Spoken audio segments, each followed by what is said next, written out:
World cup उनके हाथ में जा रहा है, एशिया कप उनका हो गया, हर फील्ड में हर फैक्टर में दे आर नंबर 1।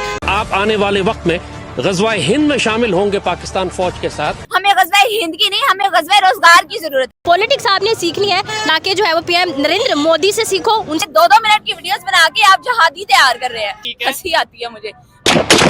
आज हम आपको राइफल का तारुफ करवाएंगे। आप कलम चलाना तो सिखा लो, सिर्फ गोलियां हाथ में पकड़ के जंगे नहीं होती। आप क्या इंडिया के लेवल की एक IIT मूवी नहीं बना सकते, तो आप रियल में IIT में कैसे उन्हें बीट करेंगे? इस टाइम हमारी रोटी पूरी नहीं हो रही, जाहिल हम हैं, रोजगार हमारे पास नहीं है। मजबूरी के तहत भिखारी बन चुके हैं, हम ट्रेड की बात करते हैं। योगी जी, उनको तो आप जानते होंगे जी, उन्हें कौन नहीं जानता। मट्टी में मिला दिया पूरे माफिया को, यकीन मानिए। मोदी जी के बाद अगर कोई लीडर हैं तो वो योगी जी हैं। ये जो मुफ्ती साहब हैं जो फीमेल एंकर को कह रहे थे कि अपना दुपट्टा उठाओ। मुफ्ती साहब, अगर मैं चेहरा नहीं दिखाऊंगी तो आप मुझे इंटरव्यू नहीं देंगे क्या? ये हवस का ही निशानी बना रहे थे हर किसी। खवातीन जो है छोटे कपड़े पहन के बाहर निकलेंगी तो वो उनके साथ रेप करना तो मस्ट है। विमेन या तो घर की है या तो कब्र की है। दोस्तों, पाकिस्तान के एक लाल टोपी वाला भाईजान है जो बड़ा फेमस है लाल टोपी के नाम से। वो हमेशा भारत के खिलाफ सिर्फ जहर ही जहर उगलते रहता है, अपने लोगों को भड़काना, उल्टी सीधी बातें पढ़ाना, ग़ज़वा-ए हिंद के स्वप्न दिखाना। और जब भारत जब इधर से ठोकने लगता है ना, फिर डराने लगते हैं अपने लोगों को, कहते हैं कि भाई भारत तो पहुंच गया, भारत तो इतना फौज लेके आ गया है, अब भारत हम पे हमला करेगा, भारत अटैक करेगा। ये दोनों का मुस्का है। और जब से हमारे वुमेन्स टीम ये वर्ल्ड कप जीती है, तब से पाकिस्तान में एक नया जंग छिड़ चुका है। वहाँ के महिलाएं आक्रोशित हो चुकी हैं। उनका कहना है कि भाई ये भारत के महिला जब कर सकती हैं तो हम लोग क्यों नहीं। आज का वीडियो बहुत जबरदस्त, आपको बहुत अच्छा लगने वाला है। नमस्कार, मैं आपको दो टिप, चलिए शुरू करते हैं वीडियो। पाकिस्तान के एक इंटेलेक्चुअल समझे जाते हैं ज़ाद हामिद, लाल टोपी के नाम से जो थोड़े फेमस हैं, उन्होंने ये स्टेटमेंट बल्कि प्रॉपर वीडियो बनाई है जिसमें वो पाकिस्तान के नौजवानों को ग़ज़वा-ए हिंद की तैयारी करवाते नजर आ रहे हैं। आप आने वाले वक्त में ग़ज़वा-ए हिंद में शामिल होंगे पाकिस्तान फौज के साथ, तो आपके पास जो हथियार होगा वो राइफल होगा। आज हम आपको राइफल का तारुफ करवाएंगे। खाने की इनके पास रोटी नहीं है और ग़ज़वा-ए हिंद के सपना दिखा रहे हैं अपने मुल्क को। शिक्षा के स्तर वहाँ पर इतना गिर चुका है, गरीबी रेखा के नीचे कितने लोग जी रहे हैं। कई ऐसे घर है पाकिस्तान में जो लोग बिना खाए पिए सो जाते हैं। ग़ज़वा-ए हिंद के तालीम दे रहे हैं, इनको ग़ज़वा-ए हिंद करना है भारत से। तो भाईजान आ ही जाओ एक बार, फिर देखते हैं क्या होता है। इस टाइम जो हमारी सूरत हाल है ना, हमें ग़ज़वा-ए हिंद की नहीं, हमें ग़ज़वा-ए इल्म की जरूरत है। हमें ग़ज़वा-ए हिंद की नहीं, हमें ग़ज़वा-ए रोजगार की जरूरत है। हमारे लोगों को ये नहीं पता कि अपने राइट्स कैसे मांगने हैं। अभी ये 3-4 दिन पहले की बात है, साउथ कोरिया में उनके प्रेसिडेंट ने मार्शल लॉ लगाने की कोशिश की है। कुछ घंटों के अंदर पब्लिक बाहर आ गई, उनके बूढ़े, बच्चे, नौजवान, हर शख्स सड़कों में निकले। कुछ घंटों में उन्होंने वो फैसला जो है उसकी तरदीद करवाई है, उसकी मजम्मत की और उसको कैंसिल करवाया। ग़ज़वा-ए हिंद की बातें करते हैं हम, हंसी आती है मुझे। और हम राइफलें चलाना सिखा रहे हैं, कलम चलाना तो सिखा लो, रोटी कमाना सिखा लो, कलम चलाना सिखा लो इन लोगों को। इस कौम को स्क्रॉल करने के अलावा कुछ करना सिखा दो, खुदा का वास्ता है। रशिया इस टाइम कह रहा है कि India is a profitable country, तो इस टाइम चौधरी साहब सिर्फ रशिया नहीं पूरी दुनिया का ये कहना है कि India is a profitable country. ठीक है, अमेरिका को देख लें जो कि सुपर पावर है, वो इंडिया के साथ ट्रेड कर रहा है। क्यों? क्योंकि वो इंडिया को प्रॉफिटेबल कंट्री मानता है। चाइना को देख ले जो उसका दुश्मन रहा है, ठीक है, उसकी मजबूरी बनी हुई है इस टाइम इंडिया के साथ ट्रेड करना। क्यों? क्योंकि India is a profitable country. सिर्फ यही नहीं, दुनिया के जो मुस्लिम ममालिक है, सऊदी अरब है, UAE है, वो इन्वेस्टमेंट कर रहे हैं, वो प्रोजेक्ट्स कर रहे हैं इंडिया के साथ, क्योंकि वो प्रॉफिटेबल कंट्री है। ठीक है, अफ्रीका बार बार बुला रहा है अपनी तरफ की, आप हमारे पास आए, हमारे साथ प्रोजेक्ट्स करें, हमारे साथ ट्रेड करें। क्यों? क्योंकि वो प्रॉफिटेबल कंट्री है। मुझे ये बताएं, कौन सी ऐसी कंट्री है, कौन सी ऐसी कंट्री है जिसने अब तक इंडिया के साथ ट्रेड किया और उसका कोई नुकसान हुआ हो? देखिए आपके सामने ही ये कितने लोग खड़े थे, सब गायब हो गए। ये देखिए उधर पीछे, उधर दिखाएं कैमरा, कितना लोग खड़े हैं लेकिन कैमरे के सामने नहीं आ रहे, वो सारे वो देखे चले गए। क्या वजह? क्या वजह? जब इनको अपने हकूक का पता चलेगा ना, फिर इनको पता चल जाएगा कि हमारे ये हकूक है, हमें यहाँ पे स्टैंड लेना पड़ेगा। ठीक है, लेकिन जैसे ये कर रहे हैं ऐसे ये मुर्दा कौम है, ऐसे ही है, ये ऐसे ही जीते रहेंगे। इनको जितना मर्जी नीचे से नीचे दबाई जोगे ये दबते जाएंगे। हमें ग़ज़वा-ए हिंद की जरूरत नहीं है, हमें भूख, बेरोजगारी, इसको खत्म करने की जरूरत है। अगर आपको मौका मिले कि अगर ज़ाद अहमद को हम इनवाइट करें या आप क्या इसके ऊपर मैं चैलेंज करती हूँ उनको, ठीक है, मैं बड़ी रिस्पेक्ट के साथ कि आपको इधर जंगचू तैयार कर रहे हैं ना भाई साहब, तो पहले मैं एक एजुकेटेड लड़की हूँ, ठीक है, और मैं सिर्फ एक स्टूडेंट हूँ। मुझे तो हंसी आती है उनकी वीडियोस देख के। इस तरह की वीडियोस बना के 2-2 मिनट की वीडियोस बना के आप जहादी तैयार कर रहे हैं। पहली बात ये कि आप दुनिया जितनी डेवलप हो चुकी है, सिर्फ गोलियां हाथ में पकड़ के जंगे नहीं होती। आप क्या चैलेंज करती हैं? मेरी रिक्वेस्ट है, मैं हाथ जोड़ के कहती हूँ कि इस टाइम हमारी रोटी पूरी नहीं हो रही, जाहिल हम हैं, रोजगार हमारे पास नहीं है, सेहत हमारे पास नहीं है,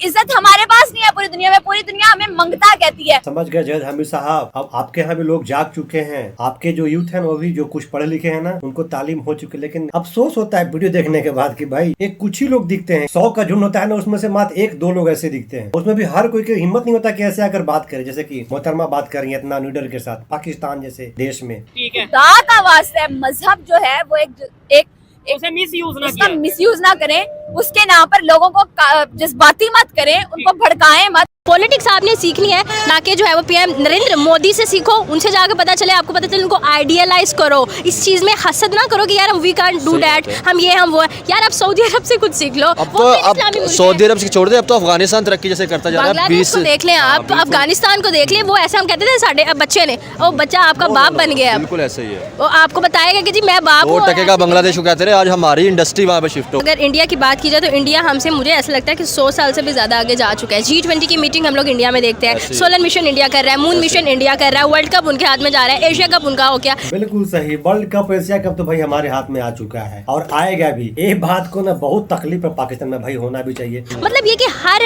फील्ड में, हर फैक्टर में they are number 1। Why? Because आप उनमें देखिए टैलेंट ही बहुत है। आप, मैं एक बात कहती होती हूँ कि आप जो है वो इंडिया के लेवल की एक IIT मूवी नहीं बना सकते, तो आप रियल में IIT में कैसे उन्हें बीट करेंगे? अब ये मोदी वही है ना जो कि चाय भेजा करता था और कहाँ से वो कहाँ जो है वो मुल्क को ले गया। हम लोग बात करें असली नवाज शरीफ कहते हैं वो लोहार थे, भाई लोहार थे तो क्या हुआ? If they can do better तो हमें जो है वो आगे लाना चाहिए। हम कोई ऐसा क्यों नहीं लाए चाय बेचने वाला कोई? 76 साल में आप कह लें कि कोई भी ऐसा वज़ीर आज़म नहीं है जिसने 5 साल पूरे, कम से कम जो है वो 2 हफ्ते का जो है वो वक्त था और मैक्सिमम 4 साल का वक्त था। और ये वो जमहूरी निज़ाम है जहाँ पे जमहूरियत को कभी ऊपर आने ही नहीं दिया गया, क्योंकि इन्हें पता है जिस दिन जमहूरियत ऊपर आ गई उस दिन हमारा मुल्क तरक्की कर जाएगा। इंडिया से ट्रेड क्या आपको लगता है कि अब हमारी मजबूरियां बन गई कि हमें सबके साथ ट्रेड या सिस्टम बेहतर करना चाहिए? मजबूरियां, ट्रेड सिस्टम को आप छोड़ दें, हम जो है वो मजबूरी के तहत भिखारी बन चुके हैं। हम ट्रेड की बात करते हैं, लाइक हम IMF के कर्जे में कितना मतलब दबे हुए हैं। Can you even imagine? और वो अपनी मर्जी के मुआहदे आपसे करवा रहा है। फिर आप कहते हैं कि नहीं जी निगरान हुकूमत ने फलाना करता, उन्हें टिमकाना कर दिया साड़ियों ने।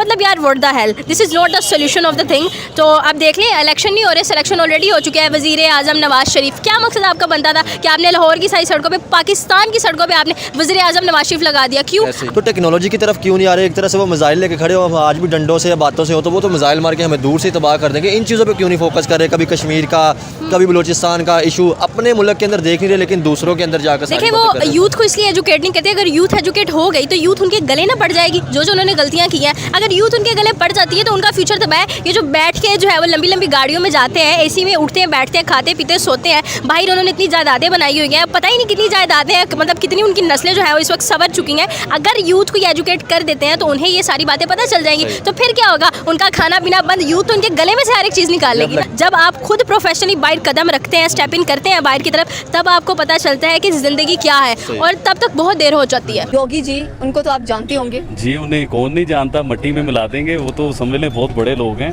और बड़े ताकतवर लीडर हैं, तो उन्हें तो जरूर जानते हैं हम लोग। चले, योगी जी की अगर बात करें तो उत्तर प्रदेश के CM हैं, वहाँ पर बहुत ज़्यादा कह लें कि खिदमात अंजाम ये दे रहे हैं और 2017 से इन्होंने कह लें कि ये खिदमात अंजाम देना शुरू की हैं। क्या कहना चाहते हैं उनकी पर्सनालिटी के बारे में, उनकी शख्सियत के बारे में? तो बेसिकली वो एक ताकतवर लीडर हुए हैं, और ताकतवर इस किस्म के लीडरों के कहते हैं कि जिसके हाथ में ताकत हो ना और वो अपनी ताकत को यूज़ ना करे, असल ताकतवर वो होता है। तो वो आज से तकरीबन 9 साल या 10 साल हो गए हैं वो अपनी पावर में, उन्होंने अपनी पावर को उस तरीके से यूज़ नहीं किया। हाँ, यूज़ किया उन्होंने पावर, लेकिन उस जगह पे यूज़ किया है कि जहाँ पे यूज़ करनी चाहिए पावर। अभी देखिए जिस जगह के वो CM हैं वो हमारे पाकिस्तान से ज़्यादा आबादी है उस जगह पे, मतलब हमारे पाकिस्तान जितना वो एक सूबा है इंडिया का। हमारी कहने की ऑलमोस्ट 24 करोड़ आबादी करीब है, उनकी 23 करोड़ आबादी है उत्तर प्रदेश की, मतलब कि पाकिस्तान की कुल आबादी वहाँ पर मौजूद है। अगर देखा जाए तो वहाँ के जो CM योगी आदित्यनाथ की हम लोग बात करें, वो बहुत ही काबिल लीडर है वहाँ पर, और कह लेंगे एक गरीब घराने से उठकर आए हैं। जी बिल्कुल, गरीब घराने से हैं और अभी भी आम पर्सनैलिटी है उनकी। वो आप देखिए वो गाय के साथ और जानवरों के साथ टाइम स्पेंड करते हैं, मतलब वो किसी और किस्म के लोग हैं। देखिए मैडम, होता क्या है, हमारा एक चपड़ासी होता है ना वज़ीर आज़म का, या किसी MP MNA का चपड़ासी होता है तो वो भी अमीर होता है। मतलब उसके पास भी अच्छी गाड़ी होती है, अच्छा सिलसिला होता है, उसका भी नाम चलता है, उसकी भी बात चलती है कि उसके नाम से भी काम लोग करवा लेते हैं। इंडिया की तरक्की का राज मैडम यही है कि एक आम आदमी को वो पावर में लेके आते हैं। और एक आम आदमी देखिए, जब उसकी ख्वाहिशात ही नहीं होंगे आम आदमी की कि मैंने लंदन में महल नहीं बनाने, मैंने करोड़पति नहीं बनना, तो वो आम इंसान के दिलों में फिर राज करते हैं वो लोग। तो योगी जी की क्वालिटी ये है मैडम, देखिए जिस जगह के वो सीएम हैं, जहाँ उन्होंने 8-9 साल गुजारे हैं, उससे पहले उस जगह के हालात देखिए, उस सूबे के, उस शहर के, उस जगह के आप हालात देखिए। उधर माफिया, मैं बताता हूँ, उधर बेसिकली माफिया लोग थे। अभी आप देखिए उधर इंसाफ होता है, थानों में, कचहरियों में आप देखें उधर इंसाफ हो रहा है, पुलिस उधर पावरफुल है, पुलिस जो है वो मतलब एक सही काम कर रही है। उधर माफिया का खाना ख़राब करके रख दिया, मिट्टी में मिला दिया पूरे माफिया को, यकीन मानिए। तो योगी जी कहते होते थे कि जो बत्ताखोर हैं, जो गुंडे हैं, जो बदमाश हैं, मट्टी में मिला देंगे। तो आप यकीन कीजिए कि उन्होंने मट्टी में मिला के दिखाया है। और देखिए जो माफिया है, माफिया को माफिया कहना चाहिए, इसमें कौन सी बुरी बात है। पाकिस्तान में माफिया हैं, हम लोग उनके लिए नहीं बोल सकते, हम उनके लिए बात नहीं कर सकते, लेकिन जिन्होंने किया है उन्हें तो हम अच्छा कहेंगे। मोदी जी के बाद अगर कोई लीडर हैं तो वो योगी जी हैं। लेकिन अभी मोदी जी की पर्सनैलिटी को और उनकी एज को देखता हूँ तो 2 टेन्योर या 1 टेन्योर अभी वो पूरा कर सकते हैं। और योगी जी बहुत कम एज में इन्होंने सीट संभाली, कम एज में लोकल लेवल के जो इलेक्शन होते हैं वो 5 बार जीते ही। उसके बाद ये पावर में आने के बाद उन्होंने अपने जो इनका सूबा था उसका नक्शा चेंज किया, गुंडागर्दी उधर से ख़त्म की। आज देखें वो कहाँ से कहाँ पहुँच गए। ये तो इंडिया में होता है भाईजान, इंडिया में लोग पावर में आते हैं तो क्या करते हैं, चलिए मानते हैं आपकी बात को, लेकिन पाकिस्तान में लोग जो पावर में आते हैं वो क्या करते हैं, आइए देखते हैं वीडियो में। मुफ्ती साहब, अगर मैं चेहरा नहीं दिखाऊंगी तो आप मुझे इंटरव्यू नहीं देंगे क्या?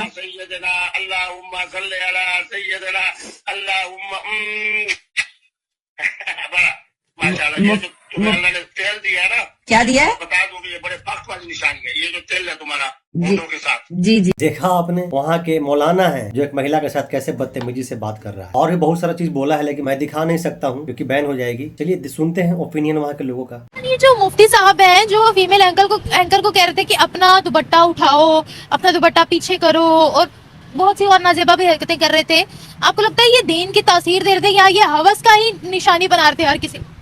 ये जो हमारी सेमिनारीज हैं, हमारे मदारिस हैं, इनका मकसद कायम करने का दीन की तालीम नहीं है। इनका मकसद माशरे में एक ऐसा जो है ऑपरेस्ट माशरा बना देना जिसमें वुमेन को कोई राइट ही ना हो। बचपन से बच्चों को ये बताया जा रहा है कि वुमेन की तो रिस्पेक्ट है ही नहीं इधर, कहीं पे भी खड़े होकर कोई किसी को भी कुछ भी बोल के चला जाता है और कोई पूछने वाले ही नहीं होता।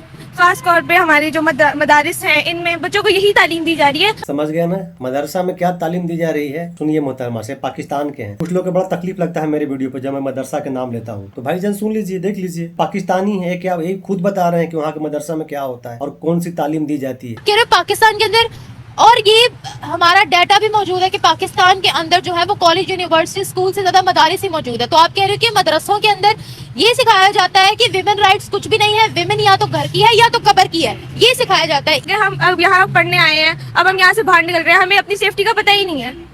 डेफिनेटली अगर आप पाकिस्तान के एक्स प्राइम मिनिस्टर जो अभी जेल में सड़ रहे हैं, उनकी भी अगर आप स्टेटमेंट उठा के देख लो, उन्होंने अपने इंटरव्यू में बोला कि शॉर्ट कपड़े जब लड़की पहनती है तो वो रेपिस्ट को खुद दावतनामा देती है। तो इस हवाले से आप क्या कहती है कि हर चीज तो विमेन की ड्रेसिंग के साथ कनेक्ट कर दी जाती है, लिंक कर दी जाती है? डेफिनेटली यही हो रहा है कि अगर वो कह रहे हैं कि अगर खवातीन जो है छोटे कपड़े पहन के बाहर निकलेंगी तो वो उनके साथ रेप करना तो मस्ट है। ये हमें क्या मस्ट है? नहीं, डेफिनेटली नो।